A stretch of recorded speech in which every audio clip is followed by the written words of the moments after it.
Hey, good morning guys. Thanks for checking out our channel. It's a beautiful Sunday morning. The shop has been so busy, so we are doing some videos on Sunday morning. And today we're going to compare the ZForce 950 Trail and the ZForce 950 Sport model, two brand new models from CFMoto. There's really not a previous comparison to this model.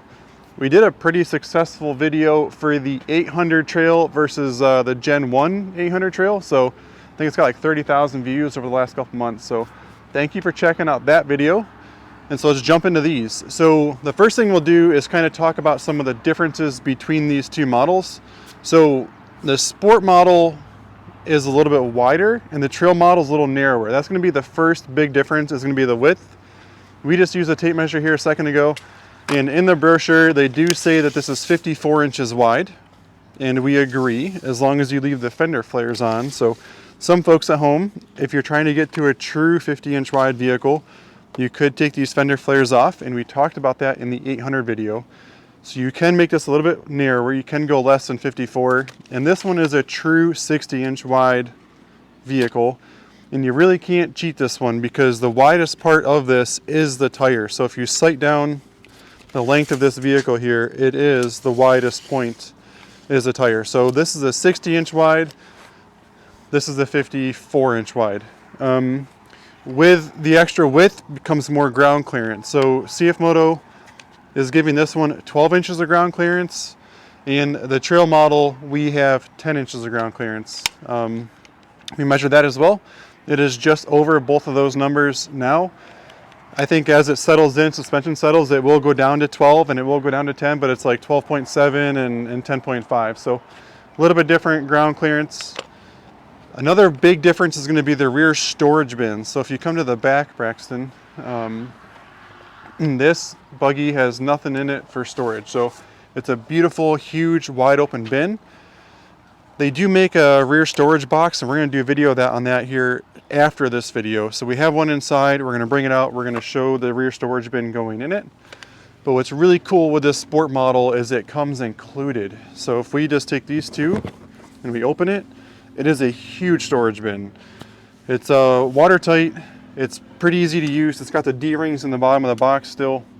And for the customers that are like, man, I really want the Sport model, but I do not want this storage bin, all you guys have to do at home is take out these screws around the outside of that box, and you can take this top right off of it.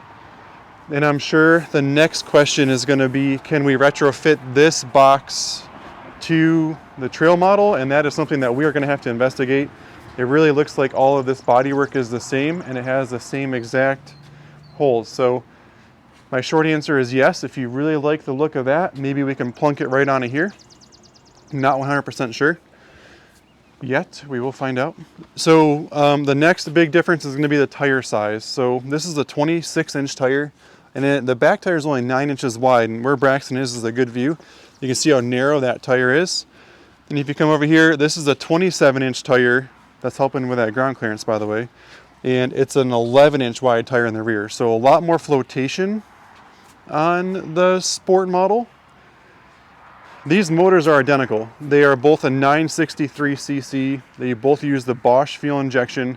So all of your oil change stuff, serviceability, the main platform of these two vehicles is 100% the same. Another big difference between the Trail model and the Sport is the door. It's been a totally redesigned door. I noticed it right away when I got in it. So this is the Trail model. The door handle on the inside is more in the middle of it. And it might not sound like a big deal, but if I sit in it real quick, and if I'm sitting in here and I'm trying to get to this door handle, which is in the center of this vehicle, it's hard to tell what Braxton's, it's because of the camera, but I have to reach way back to grab this door handle, or I have to use my opposite side hand. Where if we go over here to the Sport model, the inside door handle is way further forward. It is so cool. So if we hop in here and we shut this, it's so much easier to get to this door handle on the inside. So that's a big difference between the two. Is going to be the door design and the height of the vehicle. So this one was a little over 73 inches tall, and this one's a little over 71. So if you guys have an enclosed trailer and you're worried about taking it places, consider that as well. Consider the height of it. make sure you stop down to your dealer and just get those measurements before you make that purchase. You don't want to buy something that's not going to fit in your trailer. So that's a lot of the changes, a lot of the differences, and now we can kind of focus on the 950 trail model. Okay, so now we covered the differences. Let's go over this machine specifically in case that's exactly what you want. So the 950 trail, if we come to the inside of it, we can give you guys the layout of the dash. So what's cool with all of these models now is they do have an adjustable driver seat. So we can slide this forward and back, very easy to do. And we also have the tilt steering. So we can go all the way down, all the way up. So it's a huge range. If you're trying to climb in the vehicle, you can tilt it way up, slide your legs in, and then adjust it down for your riding. So inside here, we have our light switch. It's either high beam or low beam. And then we have normal and sport mode. So in a minute when Braxton and I drive this, we will flick this button back and forth. At the end of the video, we will drive these. And I can show you in the display. I don't know if we can zoom in on that display, Braxton. It might be super hard outside. So right now it's at normal right when we started it, and also up here in the corner it has normal as well. And there's a protective layer on this, so that's part of that reflection. And if we hit sport mode, it changes right there to sport. So eco or normal and sport are our two options. Our fuel gauge, miles per hour, total miles on the vehicle, temp gauge on this side, two-wheel drive, four-wheel drive is here. The next switch in line is going to be the override button. So if I try to tilt this up out of the way, bud, the only time this button is used is if you are in true diff lock mode. So if we're in four-wheel diff lock, the machine's only going to go 20 miles an hour until you hold this down. You probably won't use that often. So next to it is two-wheel drive, four-wheel drive, and then four-wheel diff lock. So those are our three different drive modes. Two-wheel drive is most popular. We've got the 12-volt outlet there in the middle. And then we have park, reverse, neutral, high, and low. That's our gear selector. And one thing that is so important with you guys at home, please do not trailer these in park, and do not park these on a hill in park. It is so important. We've found with the CFMotos, especially this model, that if you guys are parked on a hill and you take your foot off the brake and you're in park and it rocks back in park, it is extremely hard to get it back out of park. So please at home, do not do that. And another big thing with these is you never want to put it in park and then use the winch against it. So if you have a buddy stuck in the mud, you're like, let me run my winch cable out. You put it in park and you run that winch cable out to him and you're sucking him out of the mud, you're putting a ton of pressure on your park gear inside that transmission and it will break. You will break it. We've had 3 of them break over the last couple of years. So everybody that buys a machine from 3Cs, we always say park is just kind of good for in the garage. Do not use it on the trailer. Don't use it pulling a buddy out, and don't use it on a steep hill. You can't use it. It's just not designed for it. So that's my spiel on that. We can go over some of the, let's go over the storage real quick. So if we come in right here, Braxton, what's cool with the new Gen2 chassis is the storage. So we have our winch controller. It's got a 5-foot tether on it, in and out for the winch. And then we have the USB ports. And I love how they put that in the glove box, because that gives your cell phone protection. If we're charging our phones while we're on the trail, it's inside a sealed box, which is really nice. And then if we come over here to the other side, we can show you guys this storage bin as well. And this one's awesome. It is super deep. So this bin goes way down in. It's so way bigger than the previous generation, and it's easier to access. So you gain that. Also, what we can't tell during the daylight, but it is such a cool feature on these 950s, is there's a blue light right here all the way across the dash that lights up, and at night that is so cool. It is there on the 800s, but it does not work, and there's no way to hook it up. I've read the tech bulletins, and so there's a really cool light right here that just kind of gives you a little more feature. And then the grab handle on the passenger side is adjustable. So I'm taller, I would want it in. Oh, we went way too far up. And then short riders can have it out further. So I'm gonna say right about there is your maximum out, which is plenty close to the seat. So those are some specifics on the trail model. Let's kind of go over the same thing on the sport. So here we have the ZForce 950 Sport.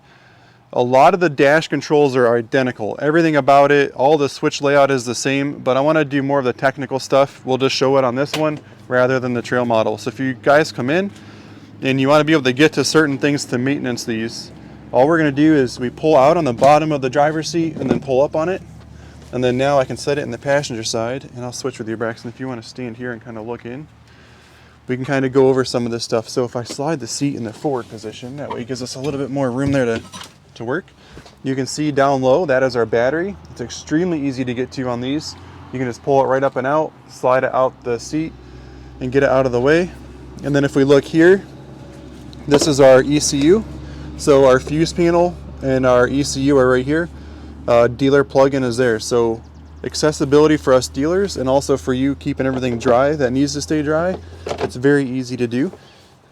And then if you guys can stay on this side, I will run over there and I will pull that seat out as well. The passenger seats come out a little harder. So what we're gonna do is I'm gonna pull up on the seat, and then you gotta wiggle it back, and it's got a pretty strong bracket that holds it in. And then we're just gonna take it out and we'll set it on the ground here next to the vehicle. And so now we have access to the air filter. So we can come here, and our air filter housing is right here. Very, very easy to get to. It's a normal paper filter. It's a long one. It's nice. You can, hey, is my air filter dirty? It takes like 4 seconds to get to it. Gives you that confidence to know that you're doing it right and maintaining your vehicle. And then what's really cool is this new access panel. So this is the same as the 800 Trail model and the 950 Trail. So if we pull up on this, we can pull it right up and out. It makes things so much easier for you guys to get to the front of this motor. So whether it's a valve check, dipsticks, oil filter, or just cleaning this or getting to the drive belt, they did a really, really good job of giving you guys access to all that, because in the past, that was a lot harder to do. It was a couple hours to get to where we just got to. So on the front of the vehicle, underneath the center hood here, Braxton pointed this out, I almost forgot to do it. We can come under here, pull up on the tabs and slide it forward. And this gives us our coolant fill, our brake reservoir, our winch contactor, and then an accessory bar. If you guys are trying to put accessories on, light bars or whatnot, it gives you a positive to grab power from. So yeah, underneath here, easy to get to. It's just a couple push tabs underneath the center hood. So that wraps up the comparisons. Let's go drive these two things around. So as you can see, the new Gen 2 chassis gives you a ton of room. I am 6'4" and I have long legs, and there's tons of room in this. It's way more comfortable. You're kind of down and like rolled forward more.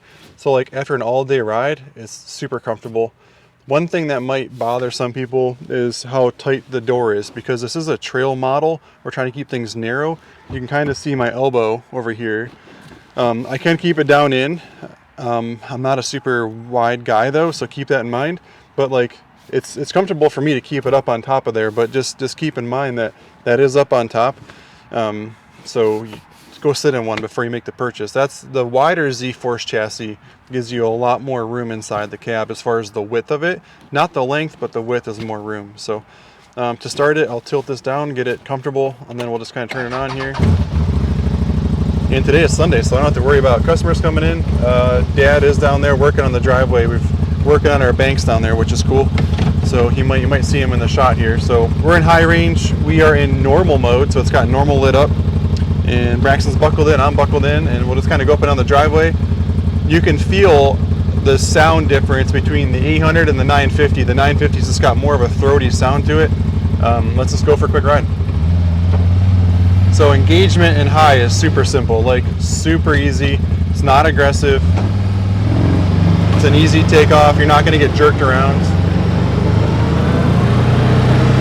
It's very quiet inside the cab. It's hard to tell, maybe with wind noise.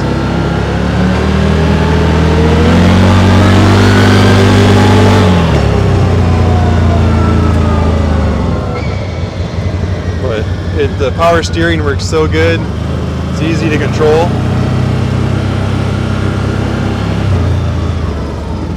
And that was normal mode, so maybe a little lazier on the power. And now we just clicked it into sport mode. Let's turn around and go down the driveway. Oh, you can already feel it. You can feel that difference.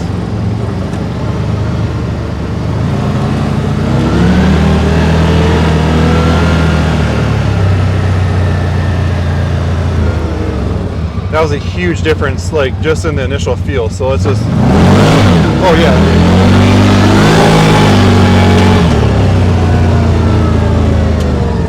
So normal and sport is a huge difference on this model. So here's normal again. Way mellower, way more controllable. That sport model, the sport mode, broke the tires loose like instantly. That was pretty cool.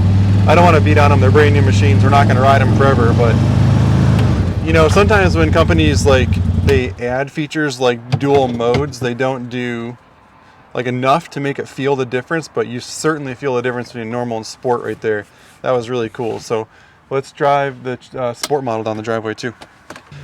So we just hopped in the sport model, and I will tell you right away, there's way more elbow room. Like, I didn't think it was going to be a big deal, but this door in the pamphlet, they said they redesigned the whole thing in the dealer packet we read. And I was like, yeah, whatever. I mean, I loved how much further forward the handle was, but I didn't realize that the door kind of bubbles out more, and they can bubble it out because with a 60-inch vehicle, this is no longer the widest point the tires are, so that gives them more flexibility to push this door out more. On the Trail model, they're trying to keep it snug and tight. I understand what they're doing there, so that's a difference. I have a lot more elbow room inside.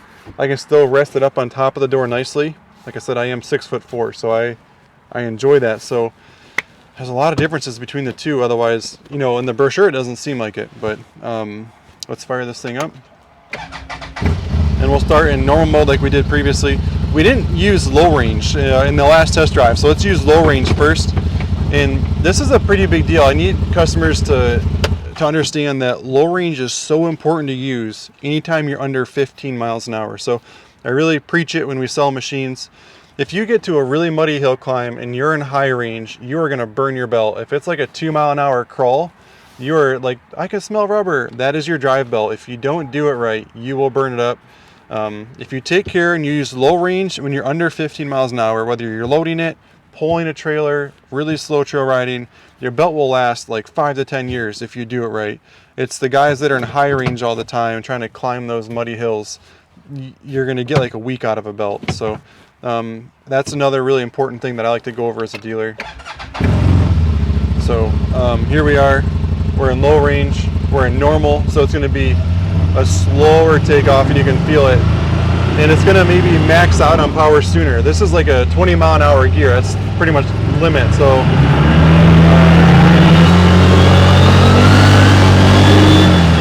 there's 20 mile an hour in low range. That's its job. That's the speed it should be in. A little more RPM noise.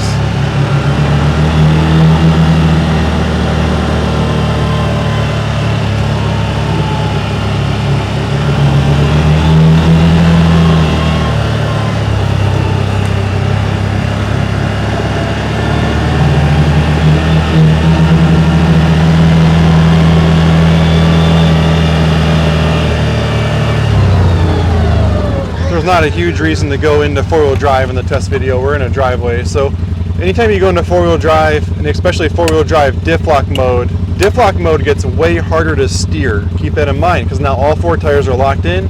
It's blinking on the dash, so we are right now in diff lock. I'm not going to drive in it, there's no point. We can go back to high range and we will go to sport mode, and this is the fun one for sure.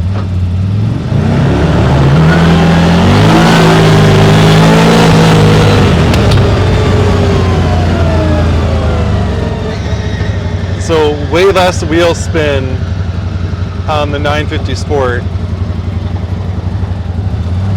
because it's got those wider tires.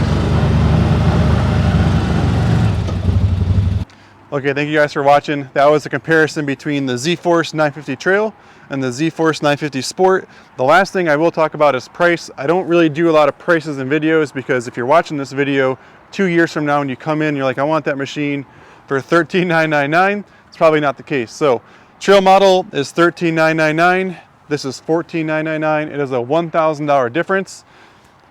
I would go the Sport model all day long, a little bit wider, more elbow room, storage, shocks, ground clearance, door design. So I like that model. The benefit to the Trail model though is we do live in Western New York and you are concerned about trees and width. So we have a huge reason to sell the Trail model. We do a ton of them, not taking away from it. But where we ride with the kids, a little more room, I'm okay with the Sport model. So hope this guy has helped you. Again, this was Jared and Braxton from 3C's Recreation. If you guys are local and you want a machine, give us a call. I'd love to work with you. We are a family-owned shop. We're doing stuff on a Sunday. Hope you guys enjoy the beautiful weather. Have a great day.